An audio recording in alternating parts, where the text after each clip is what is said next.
I don't have to go through exactly what my friend's going through, but I need to know what it does feel like to feel alone, to feel isolated, to feel like an unexpected circumstance is like in my way, or like my life makes no sense at all. If I've never felt any of those things, like how in the world can I be compassionate?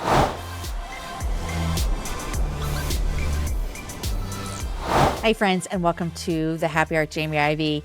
It's a podcast. You can listen to the podcast wherever you get podcasts, and we always have the interview right here for you on YouTube to watch as well.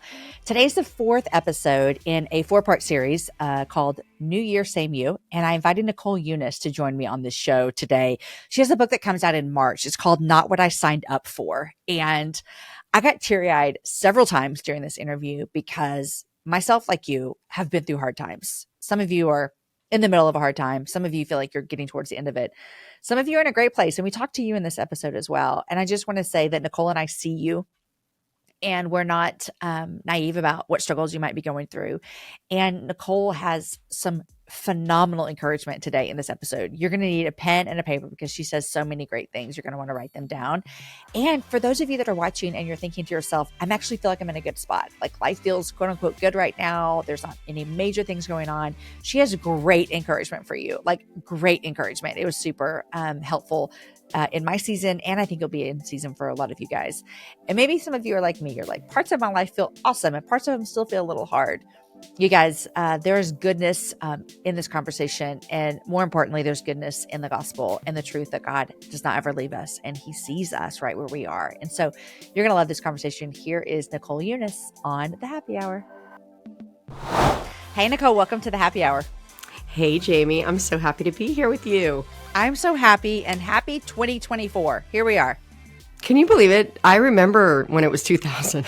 I'm so old. Okay, the other day I saw this meme. I don't know if you saw it on Instagram or whatever, and it was like a little email, it was an email that a student had sent their professor, and the student was like, hey, I found this research, and I'm wondering if I can use it. It's from the late 1900s. I was like, dead. I was like, oh my gosh. Wow, the late 1900s. Okay, tell me if you remember this too. We had a young one over the other day, and we were telling them how Aaron and I started dating December of 1999. You remember Y2K? Well, I was going to say I was singing 1999, the Prince song. And I was like, I was singing this song before 1999 was like even a thought. And now it's like a vintage song about a vintage year vintage. Of the ye old years of, yes, I do remember I was a very young 20s in the Y2K land, and it was hilarious. Like, remember it was like, everything, the world's going to end. Like, get your canned goods. Yes. We were explaining to this person, and he is probably 24. And he was like, wait, why do people think of the world? Like, he couldn't even fathom, like, why people. And I was like, well, because our clocks and the internet and all the things. The zeros and the ones. The zeros. They're going to blow up. Yes. And he's like, it doesn't even make sense. I'm like, I know. It doesn't make sense now. But it was very, very scary in 1999 very for all scary. of us. Very and scary. now that we've appropriately aged ourselves. Here we are. Welcome to Women in Their 40s, the podcast. Right. Well, I'm always happy to talk with you. And you have a book coming out in March called Not What I Signed Up For. And this is the last episode in a four-part series in January called New Year, Same You. And I think I know that there are a lot of people, there are most definitely a lot of people heading into 2024. They're not bright-eyed. They're not excited. They literally are in the middle of tragedy or whatever. They're just in the middle of a season of life that they could have never imagined. And so I think I want that person to know that you and I are not naive about this. And this is not something we've never experienced. But I would like to start with asking you, where did this book come from for you? Like, this has to be personal. Yeah. It absolutely, it better be personal or I shouldn't be writing it. Let's just start with that. Like, don't read people who haven't struggled. So I, like many of us, I went through a season of like a lot of turbulence and upheaval kind of in the pandemic realm, but actually my life had started changing before that. And I made a commitment pretty early on. It's one of those things, I think many people have these where you sort of make an agreement or a commitment to yourself. You don't even know how it's going to be important later in your life. But I have a very distinct memory of really wanting to commit to being available to my kids as teenagers. I remember being in my 20s in student ministry and thinking to myself, this is true. I was reading an article in the Wall Street Journal about women in the workforce coming home like from leadership positions so that they could raise their teenagers. And I remember thinking, this is really important. Well, that was not a decision it was easy for me to make for myself. I feel like God like reminded me that I had made a promise, and life got really difficult in a lot of different ways. And I ended up stepping out of full-time ministry and not knowing what I was stepping into. And that's always tough. You know, I was thinking about that today. Like a lot of us, I think we enter into a new season and we want God to provide a map and a guide and like a warm place to sleep, you know? And I felt like God gave me an eviction notice and like a pack of fruit snacks. Like it wasn't like any sense of what would come next. And that was only the tipping, like that was really truly only the beginning of what ended up being upheaval in our church life, our friend group, or even our home. We ended up moving. So it was just a series of events that were all like culminating in this sense of, and not what I signed up for season, where I just felt like I really was like, God, this isn't what I thought. Like, I didn't think obedience would lead to this. And to me, I define a not what I signed up for season as anything that we enter into with an uncertain outcome and an unknown timeline. And there's something about when you don't know where something's going, or like something really hard has come to you. Like, let's talk about relational fracturing. You know, if you've experienced a divorce, if you've experienced a trauma in your family, or even, you know, in your friend circle, and you're like, I didn't know this was going to happen, and I don't know when it's going to feel better. And I don't have any sense of when I'm going to come through this season. And I have always been really drawn to the story of Joseph in the book of Genesis. And I had taught through that before. And God really aligned like, hey, this is your life. And this story is so full of like emotional depth. And a lot of people only read it as a hero story or a Disney movie or whatever. And if you really dive into it, there's tons in it about what does it look like to really navigate an unexpected season, which Joseph had. And what about all the emotional complexity and nuance of a season like that? So Joseph is our guide through this book. And I tell a lot of my story as well, and hopefully provide encouragement for anyone who can relate to that phrase. Yeah. Well, I'm relating. I've got tears in my eyes, if you can see, because even just you talking about being in a season where, what were the two things you said that you don't know how long you're going to be so there? like an unsure outcome and an unknown timeline. Like those are like my worst nightmares, you know, because you're like, I am a control freak and I'm a planner, and you know, like I'm already planning like a vacation for when I turn 50. Like I just want to know what's happening in my life. And there was a season that I went into a new year. It came to my mind because here we are in a new year where the middle of December to the middle of January were just the worst. It was the worst. It was the absolute worst. And I remember coming into a new year just going, I don't know what this year is going to hold, because it's starting off pretty crappy. And I think that's a lot. So I'm really grateful for this message that you have in Joseph. And so I just want to ask you this, as someone is heading into the new year, and they do have that, I don't know how long this is going to last. I don't know what this is going to be like. What is your encouragement for just one foot in front of the other, waking up every single day? Because you and I both know some days those are the hardest things, is just getting out of the bed. And so what is your encouragement to them as they're in the middle of that season? Yeah. I mean, thanks for saying that, Jamie. And I just too, like my heart is so full because it's interesting to me, God's timing. Like I really completed this manuscript in a time where it was all still undone, and so much has been restored since then.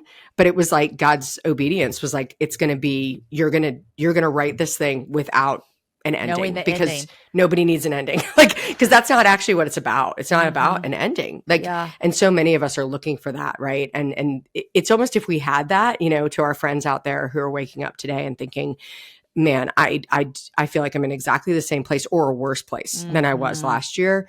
You know, we think that, oh, if I knew when it was going to end, I'd be okay today. But I think God's invitation is like, he can make us okay today, even without knowing the end. That is really the story of Joseph. But the number one encouragement that I give in this book, especially at the very beginning, is to be gentle. Like, what would it look like to be gentle with yourself? Now, I'm not saying to be self-serving or pitying, but gentle is different. Yeah. Gentle says, I'm in a place where there's a little bit of fragility, and I'm willing to allow myself to need things in a certain way, or to say no to things, or to protect things, to allow myself to be in a gentle season. And the number one practice that I really took on in this time, and provided this like as sort of a pre-order like activity as well was writing notes to myself.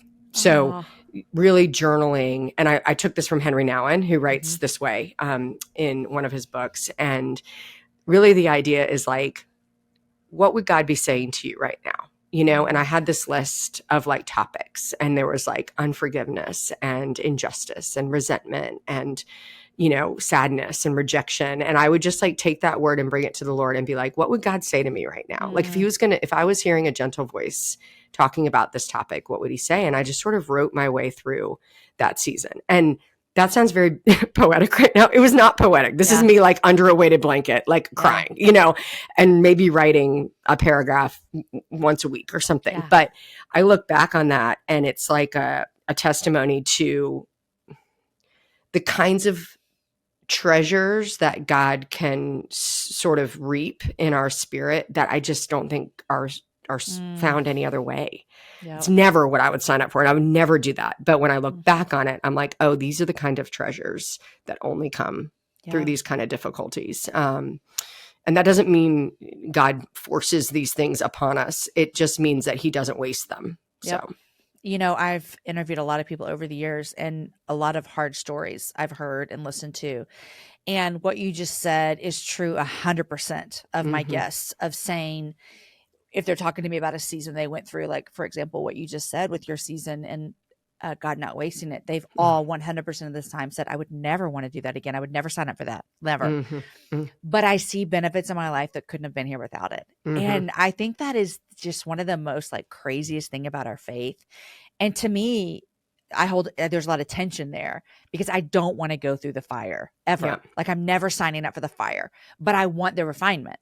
And so it's like this tension of like, God refine me, but can we do it on my terms and my way and on my schedule? And it's just really, really hard. And I have a friend who just told me that she did this, Nicole. It's not like writing notes to herself, but I never heard of this before. On New Year's Day, I'm in this group text with her, and she said that New Year's Day of 2023, she wrote an email to herself and scheduled it to arrive on New Year's Day of 2024. Gosh. I love that. Isn't that amazing? So it's not the same as what you said, but she said she reminded herself of a lot of things that were true. And so I just think reminding ourselves of what is true is something that I struggle with and can get kind of down in. And so that I love that idea of writing it out and do what you're doing.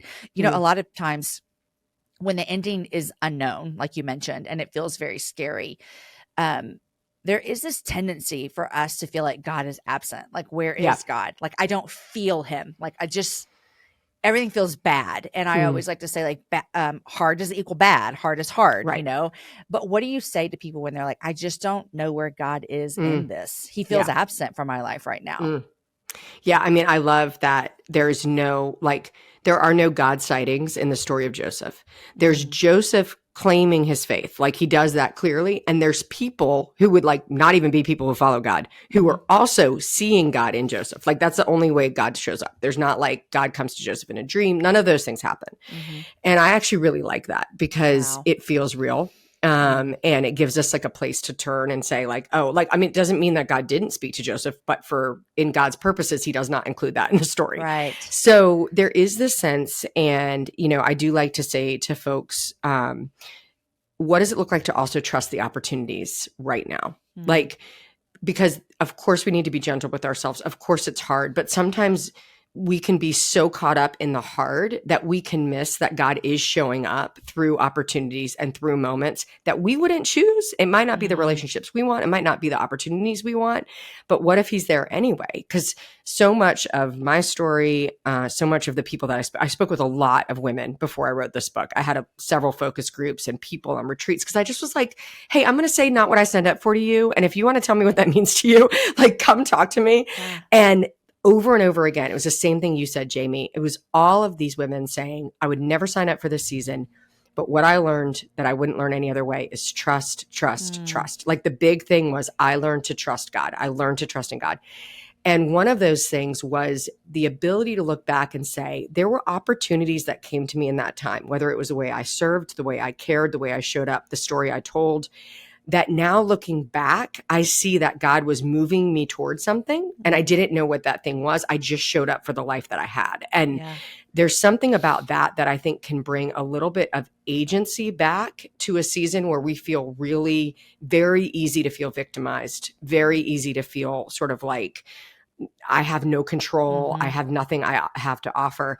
And the story of Joseph is he showed up as a slave in Potiphar's house and led. Then he showed up as a prisoner and led in the prison, which is what prepared him to lead in Egypt. Like a lot of times we don't think through like, oh, wait a second. He actually was in training. Right. He was in training for like 15 years to be prepared to do something that he would have never known he was going to do. Like, but those things mattered to the story and what was going to happen. And I really believe that to be true for all of us, even if you're whatever housebound or just you're thinking, I have nothing to give right now. You are probably giving more when you just show up for your life than you can even imagine, just by being you and just by continuing to even follow God. Like that alone can be something that is a light to others that you don't even know about. Yeah. And his training was hard and it was never what he would have chosen. No, it's just none of it made sense. And I think sometimes I look at my life or other people look at their life and goes, it just doesn't make sense what's happening, whether that be good or bad. You're like, this doesn't make sense. Like, why is this happening to me? Yeah, exactly. But I mean, how can we live a life of faith unless it sometimes doesn't make sense? Right. I mean, if it makes sense, what is it? It's not a life of faith. It's a life I designed. Like, it doesn't Nicole, take faith to follow my designed life. That is so true. But I mean, it's crazy. It doesn't take faith to follow my designed life. It does not. But I want to follow my design life because in my brain it's so much better. No, but it's not. So I mean, it's literally why I get teary-eyed when I talk about this because I think, man, I've been through some hard things that I wish didn't have to happen. And yet I'm better on the other side of them for whatever reason. Yeah. And it's not just the things from your 20s. You know, like I think a lot of us are like, I was young but I'm like, no, it keeps going. Like it keeps going. We keep going through things. And of course, you and I don't share everything that we're going through in every detail of the thing. But, you know, we don't all have to have the same circumstances, but in order to lead in any way, in a way that's compassionate through suffering, you have to go through it. Like that's just, it's such a trite saying, but it's true. I don't have to go through exactly what my friend's going through, but I need to know what it does feel like to feel alone, to feel isolated, to feel like an unexpected circumstance is like in my way, or like my life makes no sense at all. If I've never felt any of those things, like how in the world can I be compassionate and caring and lead anyone anywhere? That's always really stuck with me, even when things, and this is the one that's the hardest, Jamie, for me, is all of these seasons last longer than we want them to. Like, I'm always like, hey, if the season you're in, if you could just like double it and add 4 months, would you be okay? Like, can you trust God if it's twice as long in 4 months than you think? It's kind of like a house renovation, never finishes on time or on budget. And like, you know, that's the hardest thing. I remember meeting with my spiritual director and being like, I am literally just so tired of crying. Like, I can't cry anymore. Why? And I was like to her, why am I still crying? I'm still crying. Right. And she was, of course, is amazing and dear. And, you know, I've been on her side of things and I've said the same things to people. But when you're the one who's like literally still crying, you're like, I am tired of grieving about this. Like, I don't want to do this anymore. Totally. But we have to go through it. Totally. You know, I also think about people who are listening and by the grace of God, they're in a season that feels easy right now. And it feels like there's no fires burning and everyone feels happy and all the things. And we've been there as well. Like, you know, there's a great seasons as well. And I have been alive long enough to know that they don't last forever. And I don't say that to be like Debbie Downer. I just say, I always feel like you're either like you're in a storm, you're soaking wet after one, or the storm's on the horizon. Like it's just life, you know? Yeah. And so as I think through 2024, there are going to be people who are listening to this who are going to walk through the impossible this year and they don't even know it. And they're going to experience the impossible. And that too makes me just emotional because it feels scary to know that life is hard, you know, and we never know what's on the other the day that waits us. So talk to those people who really feel right now like, man, I feel like I'm in a good spot, and not as a discouragement by any means, but Oh just yeah. as I'm a realist. That's where I like to live. I like to live in reality, and reality is that the odds are against us in having an easy life. And so what is your encouragement to those of them listening? Yeah, I mean, I think that first of all, when we're in that season, like we need to embrace it. Like just live into the fullness of the goodness of it, and not in a prideful way or in a way that keeps you far from God, but in a way that draws you closer, right, to God, and to just cherish whatever that is. And I think when we are in that place, I do think we have more relational, if we've got more of that relational capacity, we should steward that wisely. And, I don't know what that looks like in your life, but the reality is it takes creative and relational capacity to even do things to create spaces to care for people. So if you're in a great season, like don't wait for someone to invite you over. Like please invite them over. Like don't wait for somebody to plan someone's baby shower. You plan the baby shower. Like just take the moment and realize there's going to be a time where you're not going to be in this place anymore. Like something will change in life where you no longer have that. I'm, praise God, just coming back into some of that. And I'm feeling my creative relational juices come back. And I'm like, hey, we should have a big family dinner. We should do it on Monday nights. Like, let's invite our friends. And I wasn't in that season for so long, and it's coming back to me. And I'm feeling like, oh, this is not just a privilege. It's also a responsibility, because this capacity changes. It's not always the same. That's so good. And so if you have it, take it, and don't shame anyone else for not having it. Just you do your part. Like take your extra capacity and use it, and use it on behalf of those around you who are not in that moment right now. That is such good advice, to really look at your world and say, the capacity that I have, if it is great, use it for good. I love that, because don't be afraid to go back to the kids' nursery, everybody. Like they always need help. They always need help. Like just like if you know you've got a little extra to give, or you just are like, man, my life, like things are great. Like don't fill your life just with your kids' sports tournaments. Don't fill your life with just your coworkers, or ask God, like, God, what are you doing? Like what adventure am I on? Who are you calling me to? I have a little, I'm amazed when a clear and detailed invitation is extended. I am amazed at the accuracy of yes. Like the number of people I know in my life, I just reached out to my high school best friend who I know is in a hard season. And I'm like, hey, do you want to like set up a phone call once a month? We literally haven't talked in like 10 years. And she was like, yes, like immediately. I'm like, it's never like, most of the time people are interested in connecting and being and giving and feeling like they're connected. So if we have that, I do think we should give it, because you won't always have it. I love that. Have you guys already started your phone call dates? We just started texting. Okay. So, but I just like, God just brought back a memory from high school. We used to laugh so much. And I remembered like a phrase and a moment from high school, like just as I was walking into this room to podcast with you. And I was like, oh my gosh, I can't wait to text her, like, and remind her of this funny moment. Like, it's just love so it fun. So much, so much. Well, I think that is a really great piece of advice. And it's really encouraging to me as well, of like, what is my capacity? How can I use that? Because I too am coming out of a season of like, I just don't know that I have the energy to do something like that. And that's really, really encouraging. Nicole, I love this so much. Not what I signed up for. And everyone that's listening right now can think of something in their life right now that they're going through, that they don't see when it's going to end. They don't know how it's going to end up. And the thing is, you would probably say this as well. There's no guarantee that it's just ending up how you want it to end up. Like that, I think that's a thing we have to realize as well. It's like, this does not go along our plans. Like this is and that's what that's where we're following the story of Joseph. Like we follow it pretty closely in the book. And like, there is a moment where I'm like, this guy's is the game changer. Like understanding this about Joseph's life is the game changer. It is not when it's not the end of the story. It's in the middle of the story. And we get into a little bit of like why I think that's where the story resolves. The story resolves, I believe, in Joseph way before it actually resolves. Well, which means it never needed to resolve.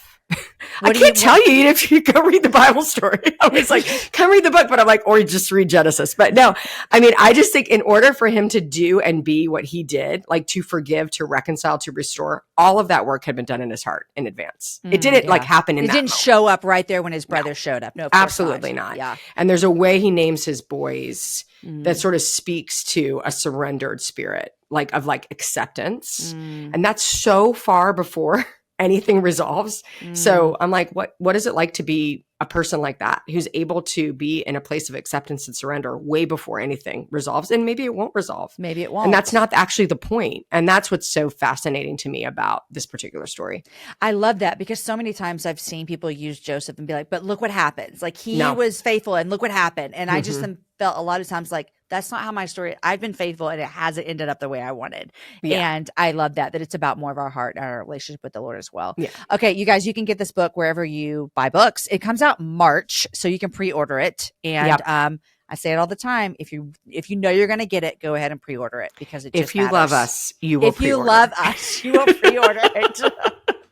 But we do, honestly, like, it's nice to be on early, because that journal, like that extra journal I wrote with like some of those prayers actually from that season are in this journal. That's our little pre-order bonus. So, tell me. So if you pre-order, then what do you do? So you just go to NicoleUnice.com, not what I signed up for, and then you can put in your order number. And then about a month before the book comes out, we'll send you the audiobook and we'll send you this journal. So. I love it. Do you read your audiobook? Yeah. Oh, I love it. I know. Okay, guys, we'll put it all in the show notes, just like we always do. Nicole, thank you so much for coming on Jamie. the Happy Hour. This is delightful. Appreciate you. Hey, friends, I hope you love this conversation as much as I did. To make sure that you never miss any of the Happy Hour conversations, go ahead and hit the subscribe button below to make sure you're notified every time we release a new episode. And if you want more content today, click on those videos over there. I think you're going to like them just as much as you like the one today.